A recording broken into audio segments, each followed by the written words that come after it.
Naglabas ang Sandigan Bayan ng warrant of arrest para kay dating Philippine National Police Chief Avelino Razon Jr. at 32 iba pa.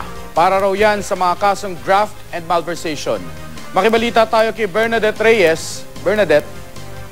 Mark, ilang minuto pa lang nakalilipas, sumuko na sa Sandigan Bayan sa Quezon City ang dating PNP Chief na si Avelino Razon. Ito'y matapos magpalabas ngayong araw ng warrant of arrest ang Sandigan Bayan 4th Division laban sa ilang matataas na opisyal ng pulisya at 32 pang akusado para sa kasong graft at malversation.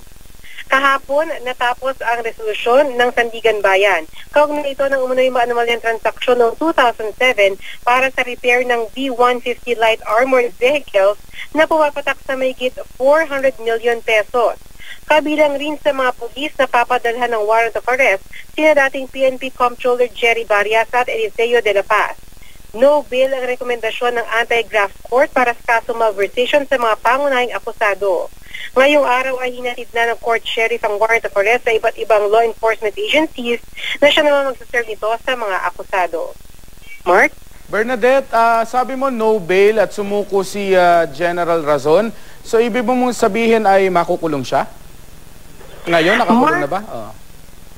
Mark, ilang minuto pa lang yung nakalilipas nung si General Razon ay sumuko sa Sandigan Bayan at ngayon kasama natin yung court sheriff na namamahagi ng warrant of arrest. Pero kung susundin nga natin yung nakasaad sa batas na no bail, ay dapat na makulong sina General Razon at yung ibang akusado. Pero base doon sa ating mga nakausap kanina sa Sandigan Bayan ay yung mga ganitong kaso daw ay maaari rin namang iapila, pero yun ay depende pa kung pagbibigyan ng korte. Pero para doon sa kasong malversation, no bail. Pero hindi lang kasi yun yung kasong kinakaharap ngayon ni General Razon, meron pa rin kasong graft at yun ay bailable sa halagang 30,000 pesos. Mark?